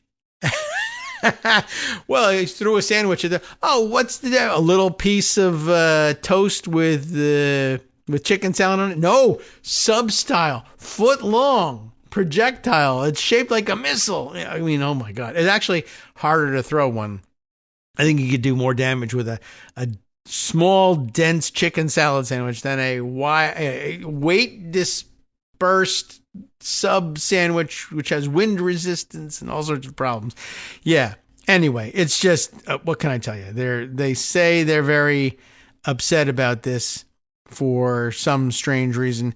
Last month, the grand jury refused to indict the sandwich guy. A confrontation captured on a viral video. 3 grand juries voted separately against indicting a woman accused of assaulting an FBI agent outside the city's jail in July, where she was recording a video of the transfer of inmates into the custody of ICE agents because it wasn't an assault. Maybe they bumped or something like that. That happens frequently. And to say we're going to charge you with a federal assault, juries see through that. Grand jury proceedings are secret. Oh, I missed one. The grand jury also rejected an indictment against a man who was arrested on an assault charge by a U.S. Park Police officer with the assistance of National Guard members. And I'm wondering if that's the guy who's been found out and identified by, is it Marissa Cabas, who tweeted about it or posted about it over the weekend? Maybe I can bring you that news. I should open up the link to see if it's the right person anyway. Is there mention of this particular park police person? I don't know if I can see anything about it. It doesn't mention the name of the park police officer, but I can bring you the news of that I was looking at if I can scan it out of Blue Sky here. Grand jury proceedings, though, are secret, so the reasons for their decisions don't become public, but the string of rebukes has fueled speculation that residents serving on grand juries are using their votes to protest against the White House's surge. That's the theory that Republicans are advancing, and I think there might be even some Democrats saying, if that's the case, then good, but you don't even have to go there as a Democrat, and you should probably be reminding people that what's happening here is, look, you're bringing weak cases that lack evidence and that are specifically, you're directed by the president and the U.S. attorney to overcharge people. And, the juries are the ones taking things seriously. This isn't jury nullification. You're not bringing cases. You're kind of attempting to nullify the rest of the judicial system and the criminal justice system by charging people with federal assault because they bumped into somebody while they were trying to film something. Well, anyway, grand juries, judges, we will not simply go along with the flow. U.S. Magistrate Judge Zia Faruqi, I'm not certain how you pronounce it, but probably Faruqi, said during a hearing last week for a surge-related criminal case. The same courthouse is where hundreds of Trump supporters were charged and often convicted by juries with joining a mob's attack on the U.S. Capitol. You may recall that happened on January 6, 2021. In January, however, Trump used his clemency powers to erase all of those cases with the stroke of a pen on his first day back in the White House. Where are the theories about nullification there? I don't know. They're somehow absent from the discussion. Dana was arrested on suspicion of damaging a light fixture at a restaurant. Obviously a federal crime. Obviously something that calls for dramatic music as well. An officer was driving Dana to a police station when he threatened to kill Trump, according to a Secret Service agent's affidavit. It's interesting. Affidavit, was the Secret Service person there, or was that news passed on by the arresting officer to the Secret Service? The officer's body camera captured Dana, there we are, saying he was, quote, not going to tolerate fascism. Okay, that's all right. And would protect the Constitution by any means necessary. So far, okay. Here's where it turns bad. And that means killing you, officer, killing the president, killing anyone who stands in the way of our Constitution, he said, according to the affidavit. And there I think they have a point, certainly. Prosecutors said Jones, 50, of Lafayette, Indiana, posted an August 6th message, different person here, on Facebook that she was, quote, willing to sacrificially kill this POTUS by disemboweling him and cutting out his trachea. Highly specific. When Secret Service agents questioned her on August 15th, Jones said she hoped to peacefully remove Trump from office, but, quote, and here you get in trouble again, "will kill him out at the compound if I have to." I'm not even certain what that compound is. That, according to prosecutors. Jones was arrested a day later in Washington, where she had joined a protest near the White House. Okay, so far so good. Jones repeatedly told Secret Service agents that she had no intent to harm anyone, didn't own any weapons, and went to Washington to peacefully protest. That's what you have to say at that point, according to her attorney, Assistant Federal Public Defender Mary Manning Petrus. Meanwhile, that's the actual end of the story, which the timing of which is good. But yeah, how we get from there to the jury saying, I don't know, I'm not sure. But I did see some other reporting that basically said the grand jury was convinced she's just, ranting and raving and she actually doesn't own any weapons and doesn't appear to have any with her, and we can't make her out as a serious threat.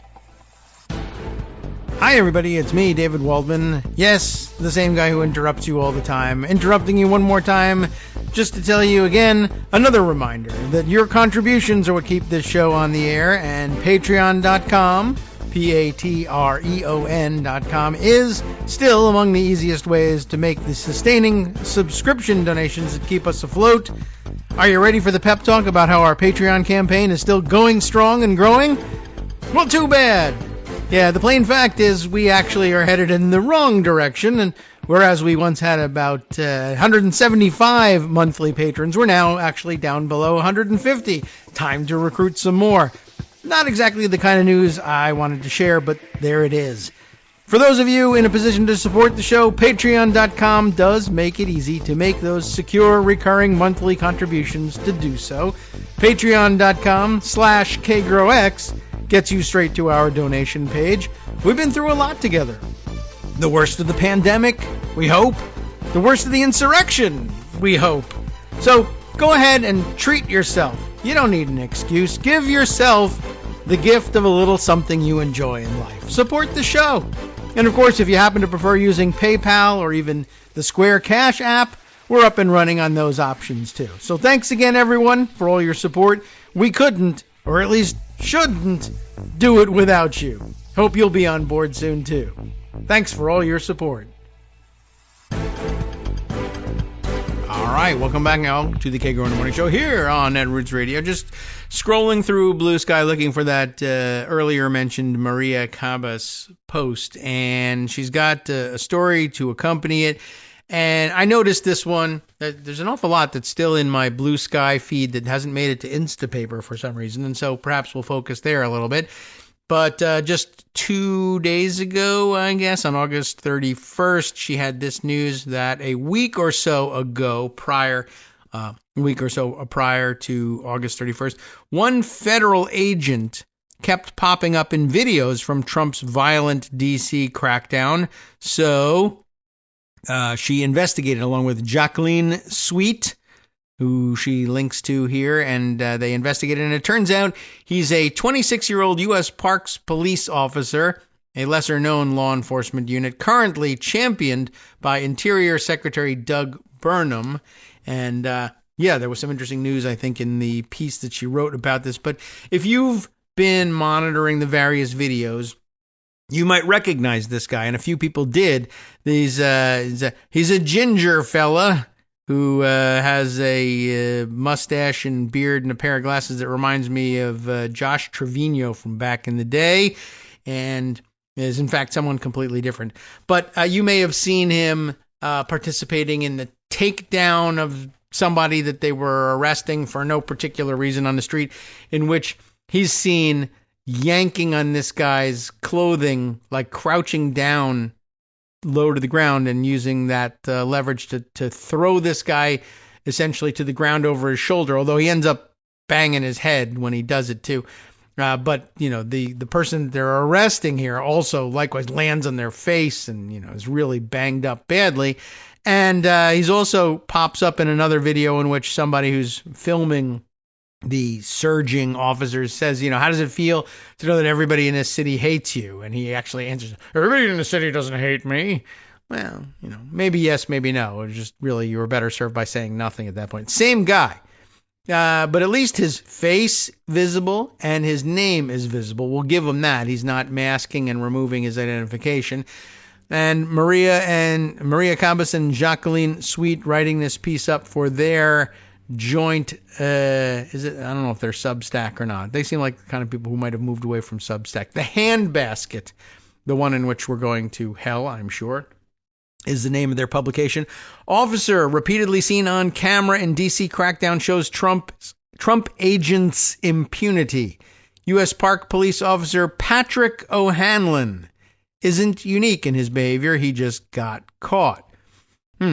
This piece, as they note, part of their independent journalism project of the Handbasket, by way of reminding you that, hey, they might be people you want to support in their endeavors with a little donation to their site. In Trump's D.C., one moment you're hanging out with a friend while he eats some crabs, and the next you're violently tackled to the ground by members of multiple law enforcement agencies.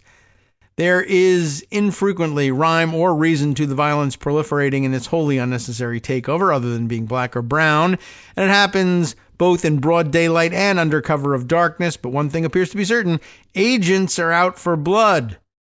On August 21st, a video went viral showing a half dozen local D.C. and federal officers throwing a man onto a curb and bloodying his face.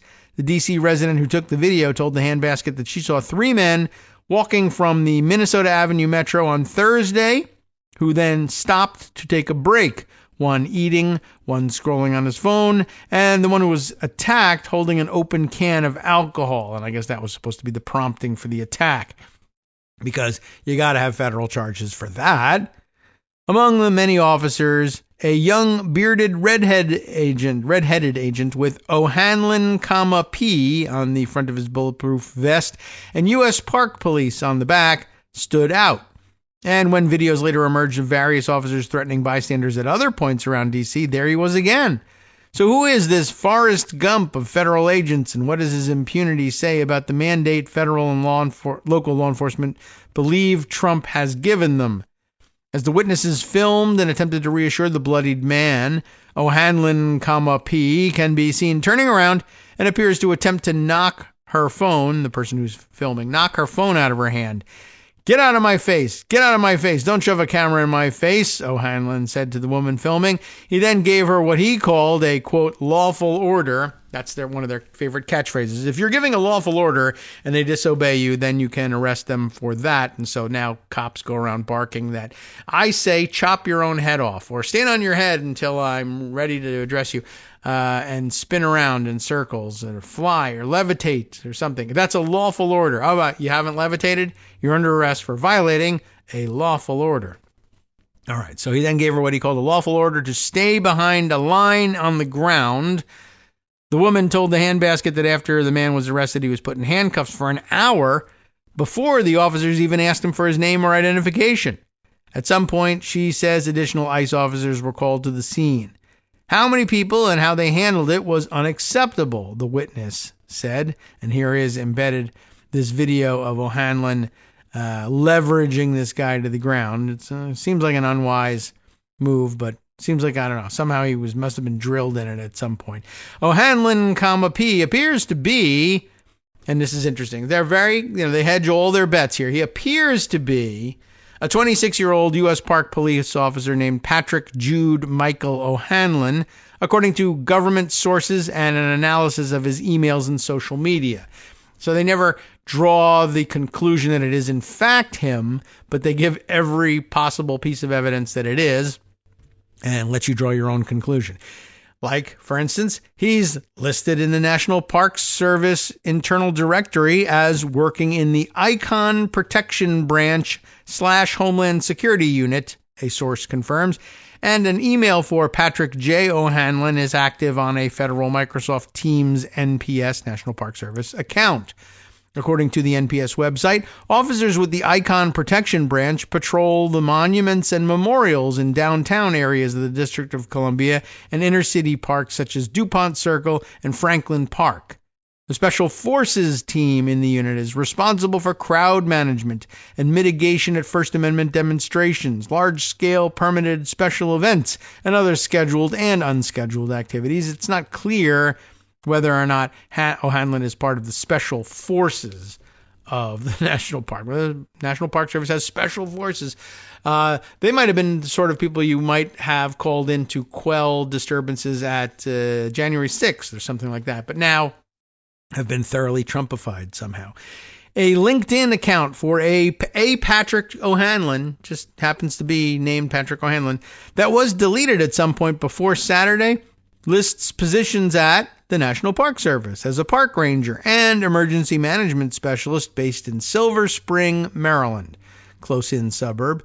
A phone number connected to the LinkedIn account belongs to a 26-year-old person from Silver Spring, named, Patrick Jude Michael O'Hanlon, as it happens, who has posted about working at the NPS and as a firefighter and EMT on his Facebook and X accounts, whose photographs match Park Police Officer P. O'Hanlon from this week's viral videos. So, draw your own conclusion, I guess, right? Our reporting found that O'Hanlon is a 2021 graduate of Mount St. Mary's University in Maryland. He has posted about his devout Catholicism and appears to be a Donald Trump fan. In 2017, O'Hanlon was captured at Trump's first inauguration festivities in D.C., decked out in his full Eagle Scouts uniform. Okay. The photographer wrote on his personal website of the, quote, the Boy Scout kid that looked like a brown shirt, unquote. Even then, huh?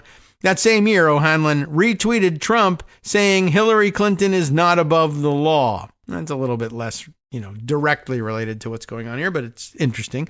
When reached by phone on Friday via a number associated with his name, O'Hanlon confirmed that he was the officer in the videos. There you go.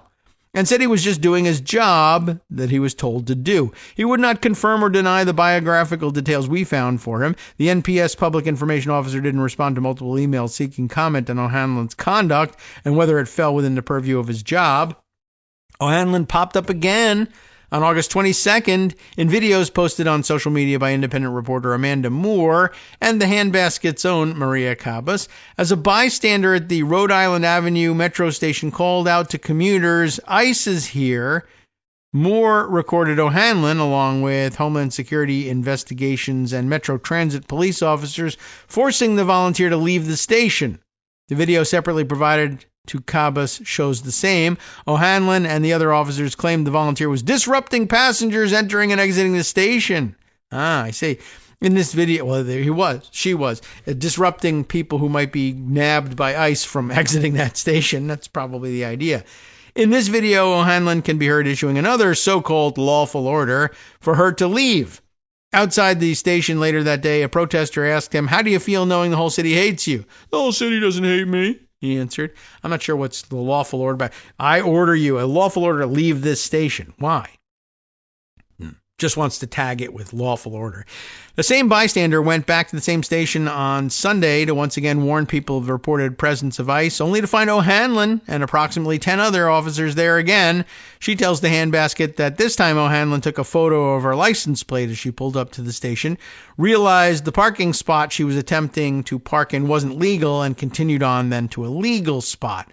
Moments later, she recorded herself asking O'Hanlon why he did that. First, O'Hanlon replies, "No." I'm not certain what no means, but okay. When she asks again, he shrugs his shoulders. When she asks a third time, he shoots back, "Do you want a legal citation?"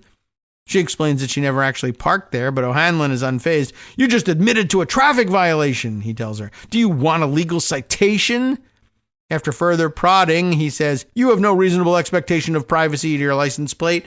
So a practicing attorney as well, Mr. O'Hanlon. Another D.C. resident told the Handbasket that O'Hanlon stood out to her when she witnessed him around the same period among a group of officers performing a sobriety test on an Amazon driver in Columbia Heights. As a crowd gathered around to watch, he was yelling a bunch of stuff, saying, "Don't talk to them," when masked ICE agents were present. Just talk to me, I see. He was definitely putting on a show for the cameras. On Sunday, the 24th, O'Hanlon was seen in photographs shared by D.C. Homeless Advocacy Group, part of a group of HSI, Metro, MPD, and Treasury officers, allegedly pulling people off public buses for suspected fare evasion. Another thing that, generally speaking, grand juries are angry about people wasting their time with, I think. It's unknown if the running tally of D.C. arrests promoted by Attorney General Pam Bondi and the Department of Justice last week, Bondi boasted of over 1,000 arrests, includes arrests for bus fare evasion or open container violations. Sophia Cope, a senior staff attorney on the Electronic Frontier Foundation's Civil Liberties team and an expert on the legality of filming law enforcement, told the Handbasket that impeding someone's legal filming, of course, unconstitutional under the First Amendment, as O'Hanlon is apparently seen doing. Police are also not allowed to grab someone's phone to review its contents without a warrant, nor are they allowed to force them to delete recordings or content. Cope and the EFF have written guidelines for how to safely and legally record ICE and other law enforcement officers with precautions. The U.S. Department of the Interior itself issued a memo in 2010, which was reviewed by the Handbasket, that states it is the policy of the United States Park Police that members of the public who are not involved in an incident may be allowed to remain in proximity of a police stop, detention, arrest, or any other incident that occurs in public, so long as their presence is lawful and their actions, including verbal comments, do not unreasonably obstruct, hinder, delay, or threaten the safety or compromise the outcome of legitimate police actions and or rescue efforts. The source who confirmed O'Hanlon's employment by NPS says Interior Secretary Doug Burnham, who oversees the NPS, is currently quite fixated on the unit in which O'Hanlon works. In an executive order signed by President Trump on Monday titled, quote, Additional Measures to Address the Crime Emergency in the District of Columbia, he specifically calls to expand the power of the Park Police. The Director of the National Park Service shall, this is Trump, of course, subject to the availability of appropriations and applicable law, we know this isn't him actually saying it, hire additional members of the United States Park Police in the District of Columbia to support the policy goals described in Executive Order 14333, it states, referencing the earlier executive order that declared a crime emergency in D.C. The United States Park Police shall ensure enforcement of all applicable laws within their jurisdiction, including the Code of the District of Columbia, to help maintain public safety and proper order. And in Trump's televised cabinet meeting from Tuesday, Secretary Burgum gushed about Trump allowing a rule change so that U.S. Park Police could engage in vehicle pursuits. Did you realize that was the case? I was shocked to find out when we were talking to him, like, oh, you pull somebody over and they just drive away and you can't pursue them, Burgum said. And they said, no, we can't. We got that rule changed in 24 hours because of President Trump's leadership. The next night, they had so much fun. What? Yeah, that's what he said. They had so much fun, they pulled people over. And in the end, fun really is the name of the game for Trump and the administration. It's fun for them to see a majority Democratic city like D.C. live in fear of violence and or deportation. It's fun to flood the trains and buses with armed law enforcement just because they can. It's fun to unleash the troops who understand that they will not be held accountable for their brutality, by this president at least. As Trump seeks to expand the powers of his many federal law enforcement agencies to other cities like Chicago and New York, the unbridled violence committed on his behalf will continue to flourish. Officer O'Hanlon isn't unique in his behavior. The only thing that sets him apart is that he got caught on camera. And if the history of the Trump regime is any indicator, he may even be rewarded for it. Certainly possible, and certainly possible that Trump will be expanding those attacks elsewhere. The eyes are now on Chicago, and a very interesting constitutional showdown developing here. Governor of Illinois, J.B. Pritzker, is it J.B. or J.P. Pritzker? I better get that right. Let's take a look. Making sure. J.B. Okay, we had it right the first time, I think. Did I say J.B.? Yeah, J.B. Pritzker. But really strident in his opposition, and he has been. And, people speculate about his interest in running for president as well, which is fine. Good motivation to get tough on Donald Trump. But as the federal courts in California lay the logical groundwork, if not the direct groundwork, for blocking Trump from surging federal law enforcement agents and National Guard troops into, say, Chicago, one of his favorite targets.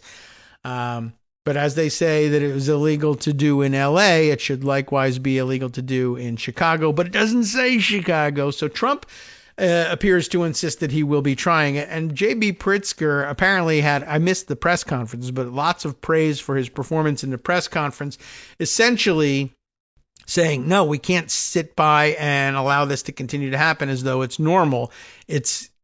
Everyone should recognize it as an illegal situation, as a violation of the Posse Comitatus Act, exactly as people thought it was, and as they indeed found it was in LA, and we shouldn't permit it to happen here in Chicago just because the suit was brought in California and applies to California and not Illinois.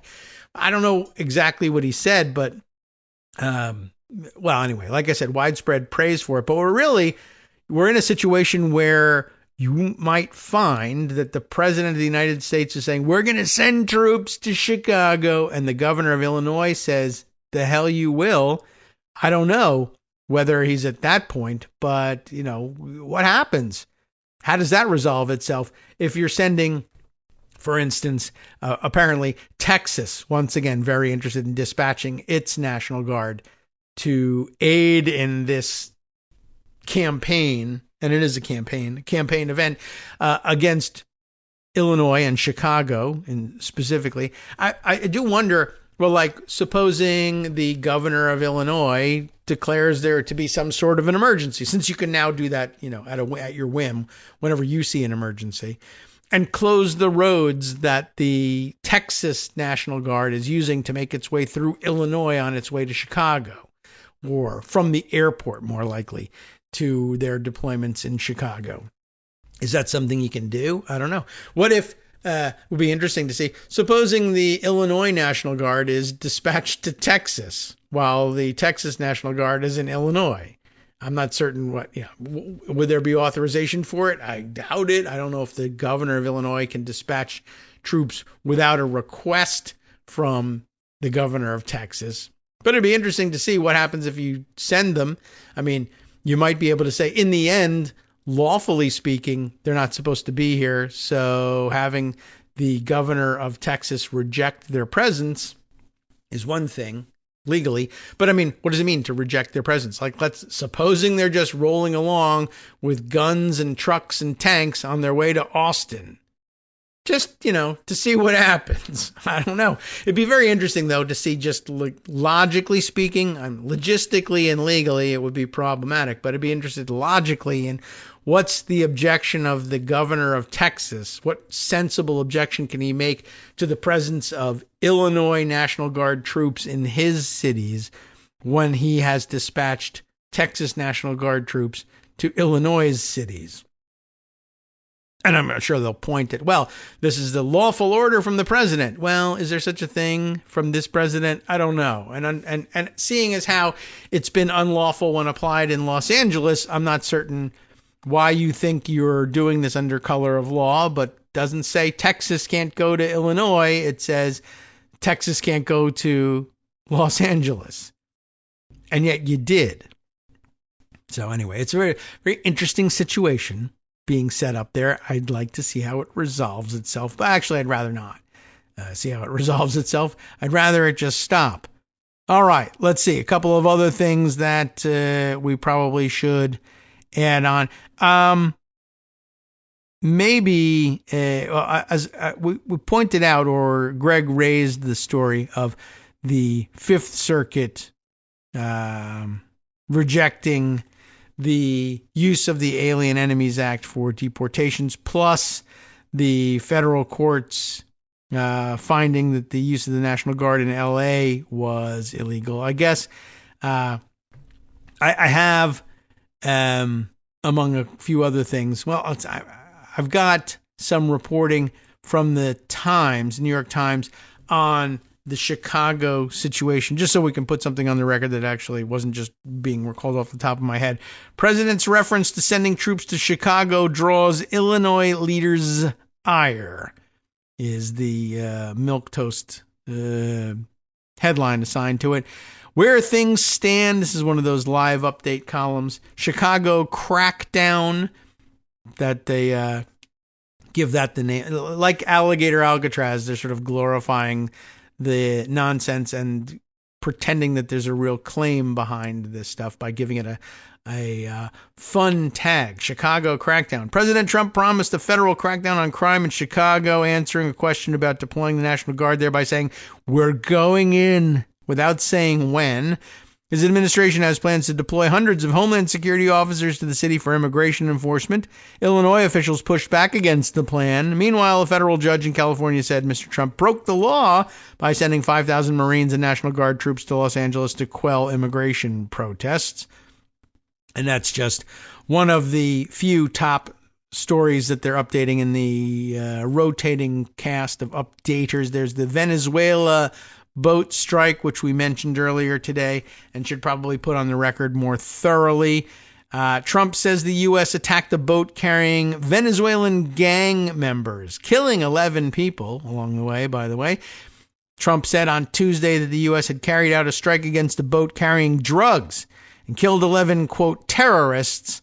The administration's latest military escalation in Mr. Trump's war against Venezuelan drug cartels that he has blamed for bringing fentanyl into the country.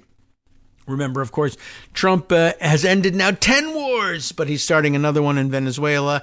And by the way, the one he campaigned on ending on day one, the one in Ukraine, hey, no such luck. And for some reason, that one proves difficult for him to end. And I thought somebody made a salient comment on it that also rests in the Blue Sky Post here. Maximilian Potter. Do we know him? Writer-editor of ProtectDemocracy.org, contributing editor at Vanity Fair, New York Times, Wall Street Journal, Best Wine Book. How do you like that?